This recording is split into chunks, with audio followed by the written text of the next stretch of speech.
Learn Japanese history. We are your navigators, Taro and Hanako. Today we're doing a deep dive into the Asuka and Haku periods.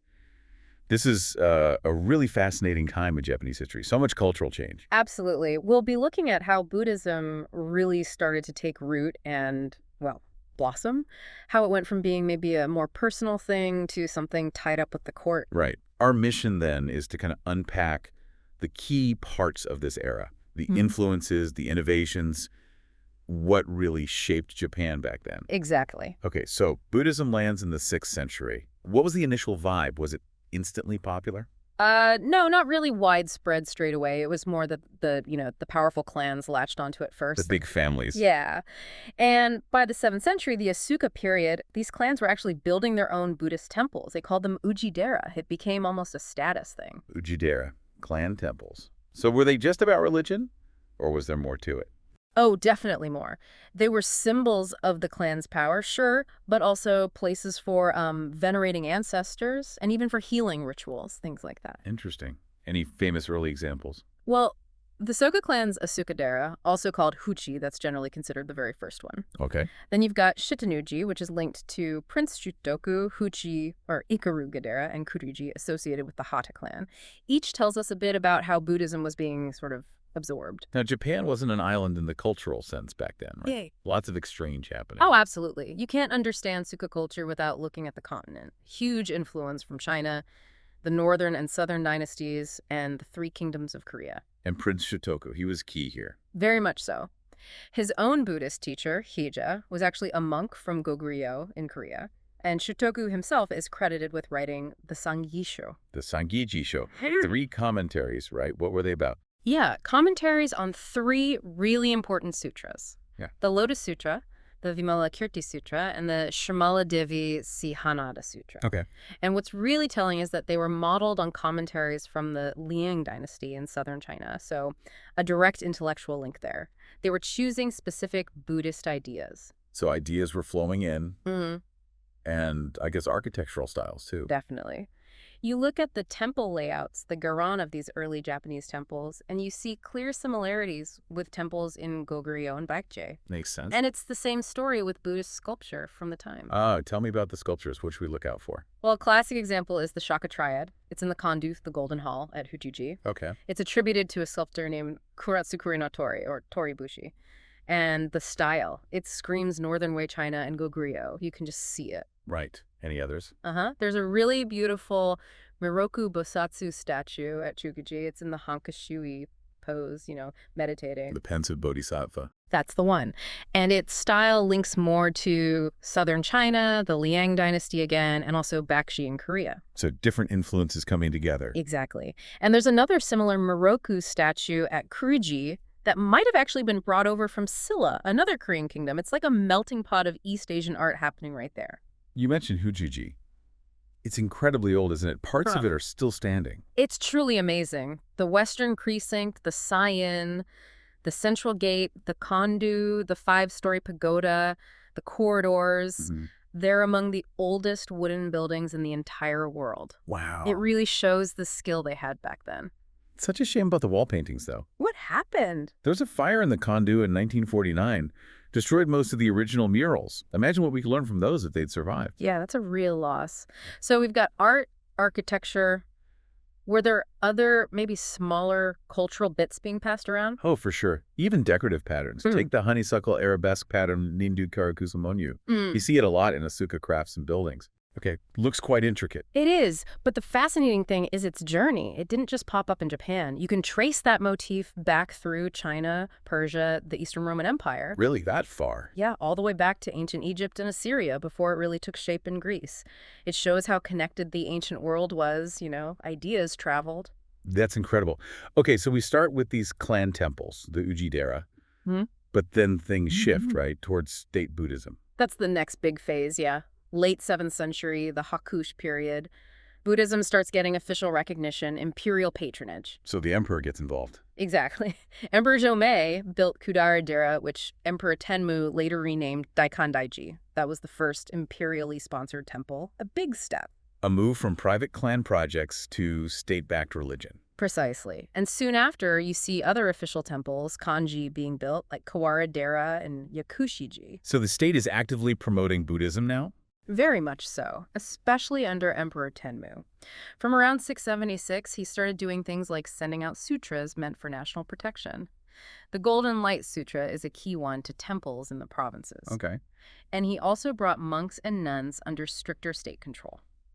This is really the beginning of state-sponsored Buddhism in Japan, religion and imperial power becoming closely linked. And I imagine this change affected the art and culture of the Hakuhō period, too. It absolutely did. Hakuhō culture feels different from Asuka. It shows a much stronger, more direct influence from early Tang Dynasty China. How did that Tang influence get there? Often through Silla, the Korean kingdom that unified much of the peninsula. This resulted in an art style that feels, well, richer, more powerful, maybe more confident than the Asuka style. Can you give an example? The Yakushi triad in Yakushiji's kondo is a perfect one. And even though they're damaged, the fragments of the wall paintings from Hoshi's kondo, the ones that survived the fire, also show this robust Tang-influenced aesthetic. More dynamism, more grandeur, you could say. Okay, that makes sense. We've used the word garan a few times now. Can we just clarify that? Yeah. For someone new to this, these terms are important. Good point. Garan. It comes from the Sanskrit word sagarama. Originally, it meant just the place where the monks lived, their quarters. Just the living space. Initially, yes, but then the meaning broadened out to cover the whole temple complex, all the buildings, the grounds, everything within the temple walls, the whole precinct, basically. Got it. The entire temple setup. And what about these 7 halls, Shichijugaran? Was that like a standard layout? It's a common term, but it wasn't strictly fixed. It varied depending on the time period and the specific Buddhist sect. But for the Nara period, which follows Hakuhō, it generally meant 7 key buildings. Which were? Typically, the pagoda, the golden hall, the lecture hall, the monks' quarters, the scripture repository, the bell tower, and the refectory or dining hall. These were seen as the core components of a major temple. Okay, let's look at a couple of those. The pagoda, visually iconic, but its origins are different, aren't they? Very different. It traces back to the Indian stupa. Originally, that was a dome-shaped mound built over relics of the Buddha, like a burial mound, essentially. A burial mound. How did it become a tall tower? That transformation happened in China. The stupa form evolved into a multi-storied tower. They're often still topped with a stupa-like spire.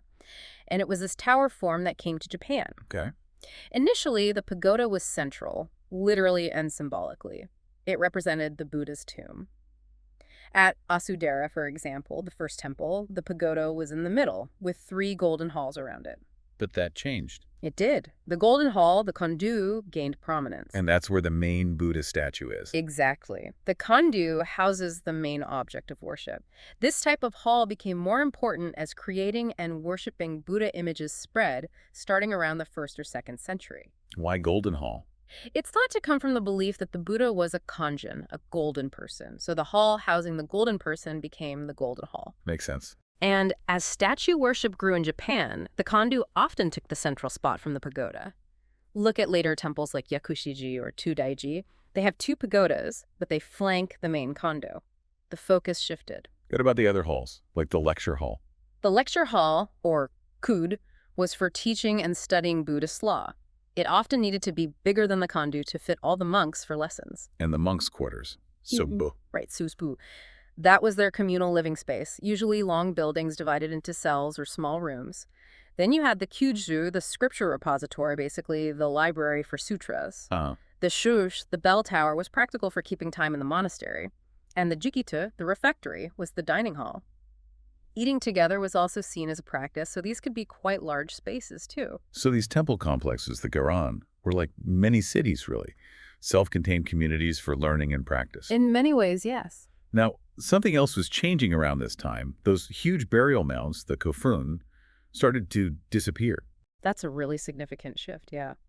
Through the 7th century, the whole tradition of powerful clans pouring resources into building massive kofun started to fade. Why? Well, partly because those ujidera, the clan temples we talked about, took over as the main symbols of a clan's power and status.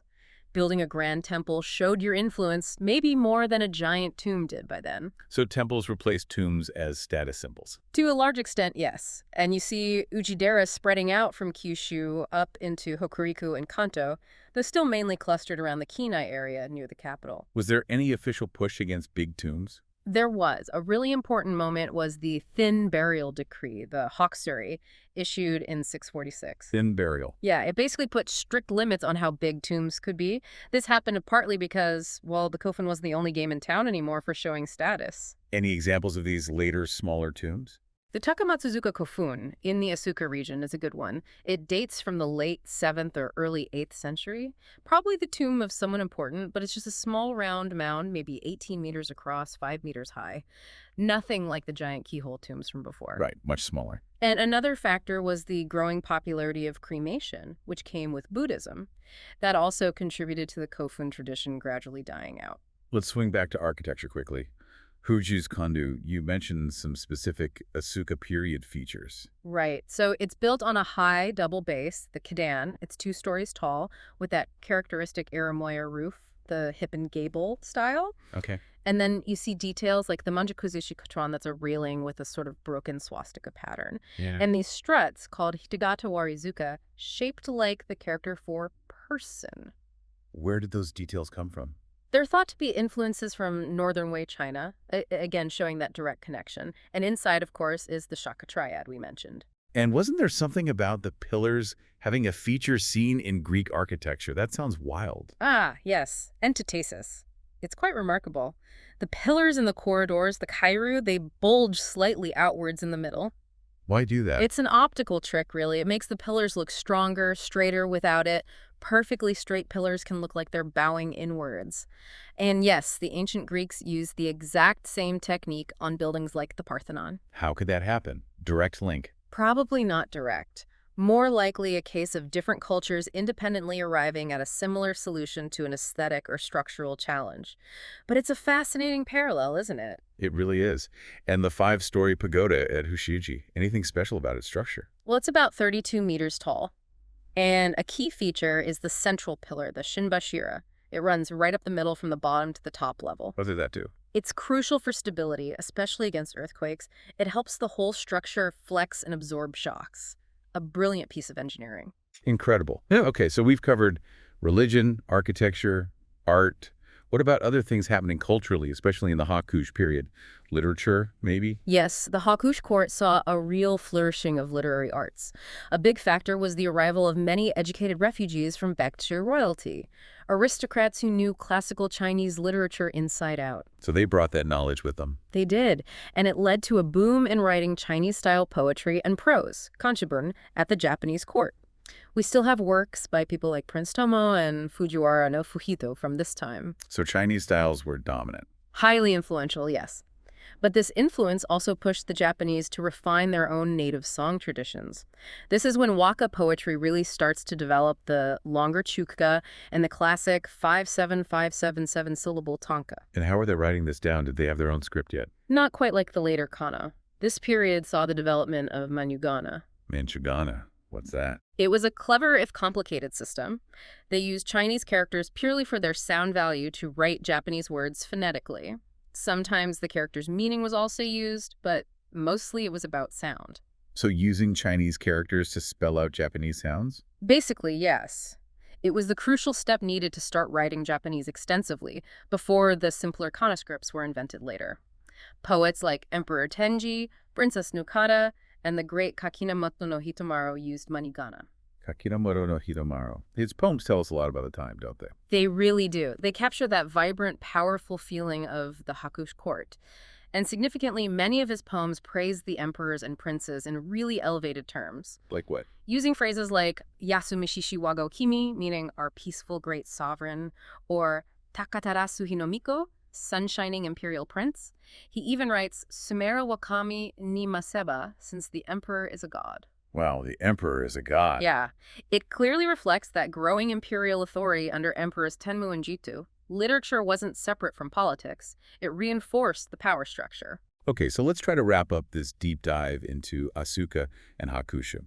What are the main takeaways? Well, I think we've clearly seen how Buddhism was this huge force for change, profoundly shaping society, art, architecture, everything. And driven by continental influences, right? China, Korea. Absolutely. Those influences are undeniable. But crucially, we also see Japan starting to adapt these influences, developing its own distinct styles and characteristics, whether in temple layouts, sculpture, or poetry. And that shift from clan-based Ujidera to state-sponsored Buddhism. That was fundamental. It tied religion directly to imperial power and set the political and cultural trajectory for centuries to come. It makes you think, doesn't it? This blend of outside ideas and homegrown creativity in these early periods, how much did that lay the groundwork for what we think of as uniquely Japanese culture later on? That's the big question. What echoes of Asuka and Hakuhō can you still find in Japan today? Perhaps in the reverence for certain temples, or in poetic forms, or even just in that ability to absorb and transform foreign influences. Definitely something to ponder.